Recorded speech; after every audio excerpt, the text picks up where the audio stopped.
La Caisse Desjardins du Cœur-des-Vallées est fière de contribuer à la programmation de la TVC en vous présentant Infomag.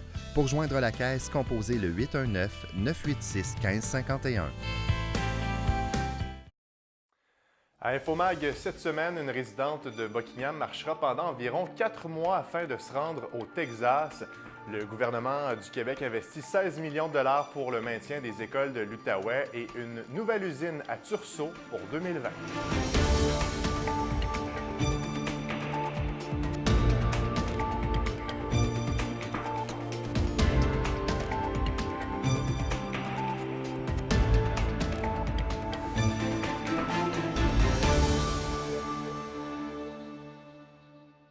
Bonjour tout le monde à la maison, je m'appelle Mathieu Daou, bienvenue à Infomag. Une citoyenne de Buckingham s'apprête à accomplir un exploit assez incroyable. Le 1er avril prochain, le jour de Pâques, Ghislaine Beaudoin, âgée de 61 ans, quittera sa résidence sur la rue Nadon et partira en direction du Texas, non pas en voiture, mais à pied. Et là, je vous le dis, ce n'est pas un poisson d'avril. Madame Beaudoin a bel et bien l'intention de marcher environ 3000 km afin de se rendre dans l'État situé au sud des États-Unis. Durant son périple, elle poussera un panier sur roue dans lequel elle mettra ses effets personnels et sa nourriture. Madame Beaudoin prévoit marcher environ plus d'une trentaine de kilomètres par jour, accompagnée de son petit chien nommé Beast. Nous sommes allés la rencontrer. Voici ce qu'elle avait à nous dire. D'abord, après être resté assis pour le travail et tout pendant plusieurs années, je pense que j'en ai besoin pour juste me dégourdir les jambes et le moral. Et dites-moi, pour qui vous le faites? Pourquoi vous le faites exactement? Ce serait de mentir de dire que je ne le fais pas pour moi, premièrement. C'est certain que c'est pour moi. Et aussi, j'aimerais, s'il y a une possibilité d'accumuler des fonds ou un autofinancement de quelque sorte pour des gens qui en ont besoin, surtout au niveau de la santé. Ça me ferait vraiment plaisir. Présentement, je me pratique à marcher des fois 4 heures, des fois 5 heures par jour. Donc, ça fait une bonne distance. Là, samedi de cette semaine, j'anticipe de faire un 8 heures. Mais lors du voyage, je veux faire vraiment soit 20 000 ou 32 km ou 8 heures de marche par jour. Madame Beaudoin prévoit arriver au Texas en août. Ça devrait donc lui prendre environ 4 mois. Elle va créer une page Facebook pour que vous puissiez la suivre lors de son aventure. La retraitée ne se considère pas comme la personne la plus en forme, mais elle croit toutefois avoir d'assez bonnes jambes pour y arriver. Elle indique que le Texas est une destination de rêve pour elle.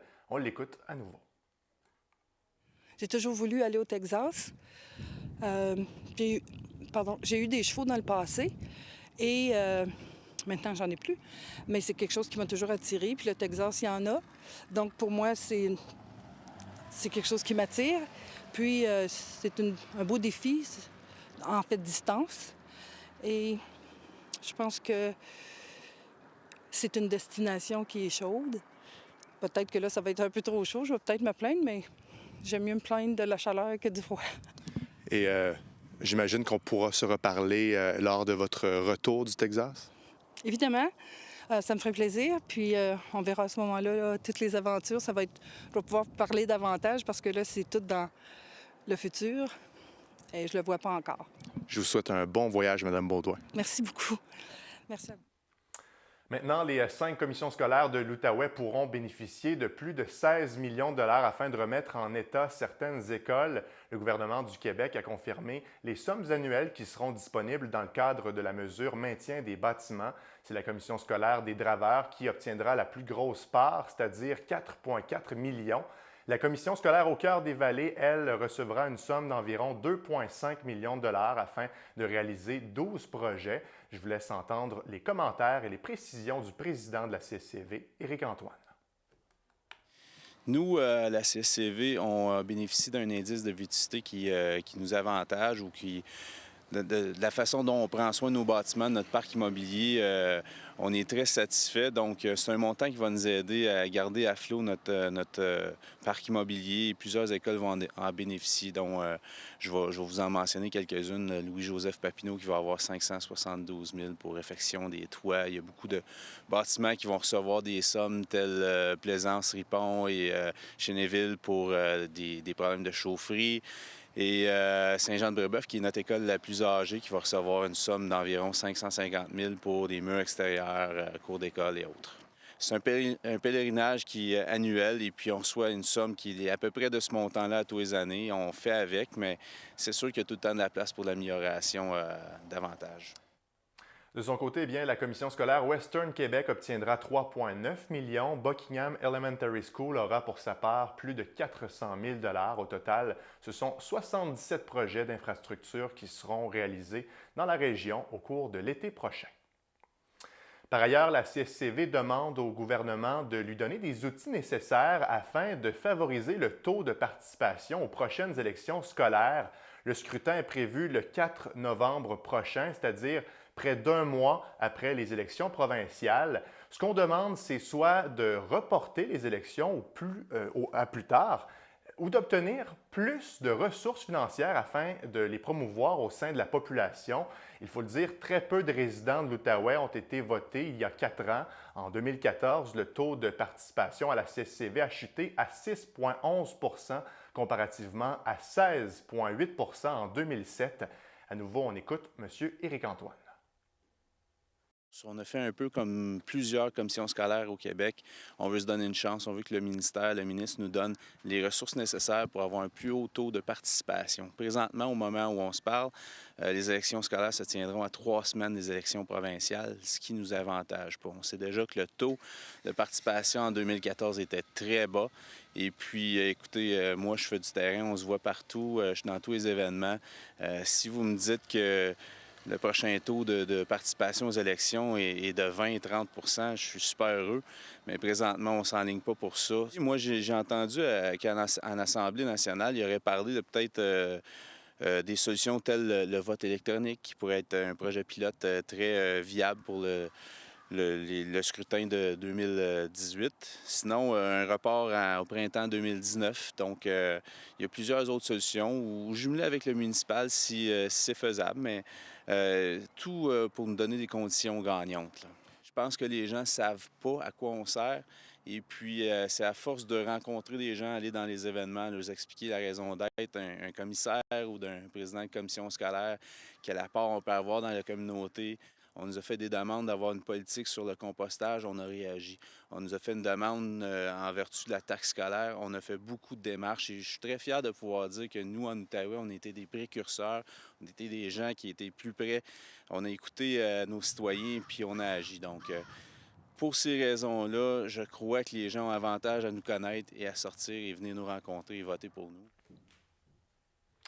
Maintenant, une nouvelle usine verra le jour dans les 2 prochaines années dans la ville de Tursault. Fortress Global a annoncé qu'elle fera l'acquisition d'une entreprise établie en Colombie-Britannique pour la somme de 2,5 millions de $.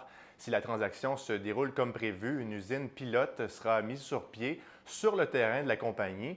Ce nouvel édifice produira du xylitol, une sorte de sucre alimentaire que l'on peut extraire de l'écorce de bouleau notamment. Le xylitol est utilisé pour fabriquer certaines marques de biscuits, du chocolat et de la gomme à mâcher également. Les travaux de construction devraient débuter dans les prochaines semaines et durer jusqu'en 2020, date à laquelle l'usine entrera en service. Voici les précisions du vice-président au développement des affaires et projets stratégiques chez Fortress Global, M. Marco Veilleux. Ça fait partie des concepts de bioraffinerie. Donc, ça fait longtemps que c'est des mots qui flottent dans les airs. Si on peut dire, c'est quoi une bioraffinerie?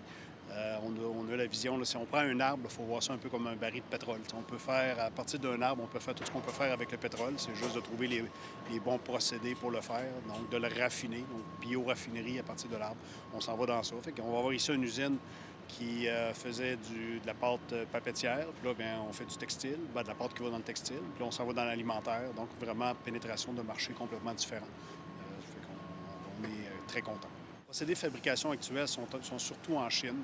Donc, ce qu'ils font, c'est qu'ils prennent des cotons de maïs, qu'ils les dissouent dans l'acide.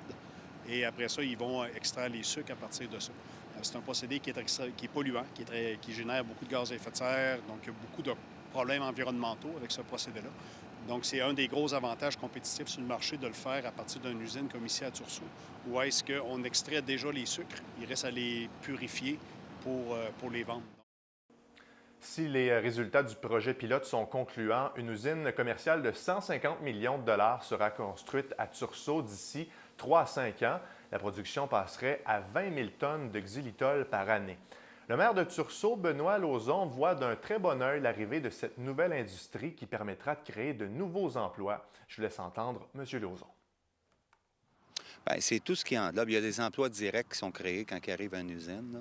Mais ce qui est important pour une communauté, c'est tous les emplois indirects. C'est toute l'économie indirecte que ça va générer, autant dans la restauration, dans des places pour coucher, à quincaillerie, partout. Ça fait rouler l'économie. C'est extrêmement bon pour une communauté. Bien, c'est extrêmement positif. Les gens sont contents. On a beaucoup de familles qui travaillent chez Fortress, à la papetière, puis de voir que cette industrie-là travaille tout le temps avec l'innovation, puis surtout avec la valeur ajoutée. On sait qu'en Outaouais, là, on a une richesse naturelle qui est la forêt. Puis Fortress l'utilise là, à 100 %. Puis quand ils travaillent avec l'innovation, la valeur ajoutée, d'aller chercher du sucre dans le bois, si tu vois que c'est des gens qui ont une vision à long terme, une vision pour demeurer chez nous, demeurer en opération, puis c'est extrêmement encourageant pour nous autres. On change de sujet. Le journal Les Deux-Vallées vient tout juste de publier sa 2e édition économique. Le journal mensuel a été lancé, on vous le rappelle, au mois de décembre dernier par le Lien Entrepreneur. 27 000 copies sont distribuées gratuitement par la poste et ce, partout sur le territoire de la MRC Papineau, à Buckingham, à Masson-Angers et aussi à l'Ange-Gardien. Isabelle Millette, la cofondatrice du journal, nous donne un aperçu de cette nouvelle édition. Bien entendu, on fait parler nos conseillers et le préfet de la MRC Papineau. Beaucoup de sujets au niveau des nouvelles constructions, des nouvelles habitations qui s'en viennent, au niveau de développement, autant dans le secteur urbain que ruraux. Ça, c'est très, très, très intéressant. On parle d'une réalité aussi de petits commerces, de dépanneurs. On donne un grand espace dans le journal à ça parce qu'ils vivent vraiment une réalité différente du dépanneur d'avant. Si on veut, grande compétition, tout ça. Donc, on va aller parler. On a pris plusieurs propriétaires de dépanneurs, n'importe où dans la région, justement, pour qu'ils puissent parler de leur réalité économique à eux. Également, on touche, bien entendu, à la bonne nouvelle économique, de voir les belles entreprises comme Sabco qui est en page 1, comment est-ce qu'ils ont réussi en partant petit de Ripon et maintenant à peinturer tous les ponts au niveau du Québec en entier. Pour avoir plus d'informations, je vous invite à aller visiter le www.journaldevallées.ca. On vous rappelle que pour sa 5e édition, l'événement Trace bonifie sa programmation et s'installe sur l'avenue de Buckingham. Depuis 4 ans, ça se passe notamment au Chamboisé, au domaine Chamboisé, à l'Ange-Gardien.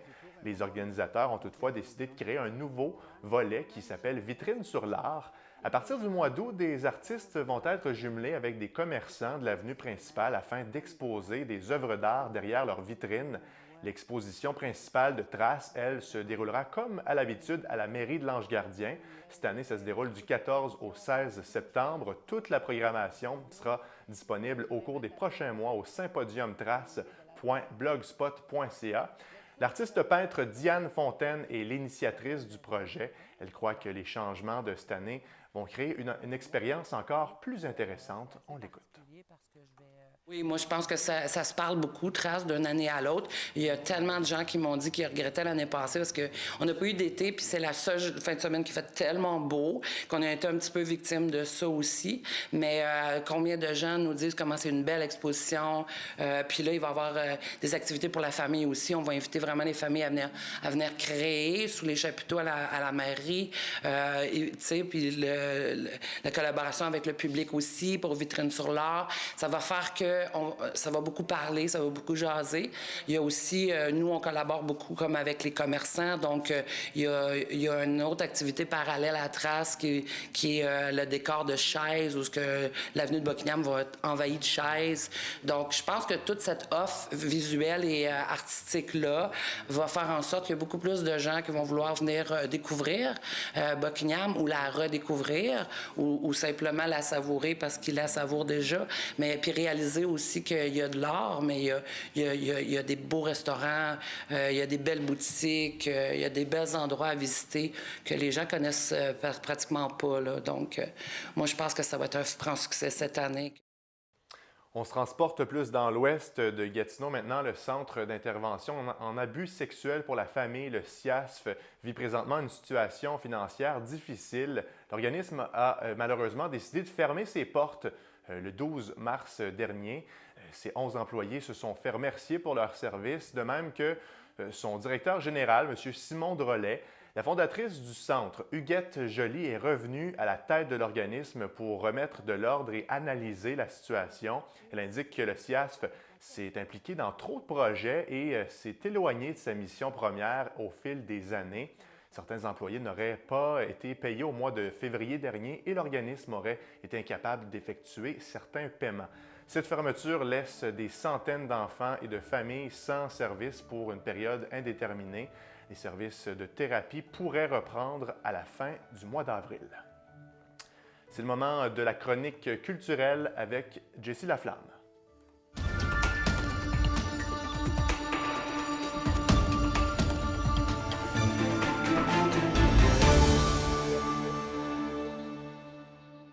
Jessie, on en parlait la semaine dernière, le Rockfest de Montebello a dévoilé la programmation de sa 13e édition. Tu as plus de détails pour nous? Oui, bien en fait, c'est la grosse nouvelle au niveau culturel. Le Rockfest, quand même, le plus gros festival rock au Canada, a lancé sa programmation pour l'événement qui va se dérouler cette année du 14 au 16 juin. Changement de date cette année. Et oui, plusieurs noms, dont Weezer, Godsmack, A Day to Remember, Reset, Rancid. Ça se poursuit comme ça, là, il y en a 70 bandes. C'est quand même pas rien, mais c'est moins que les années d'avant parce que cette année, il a changé sa philosophie. Le Rockfest, dans le fond, a décidé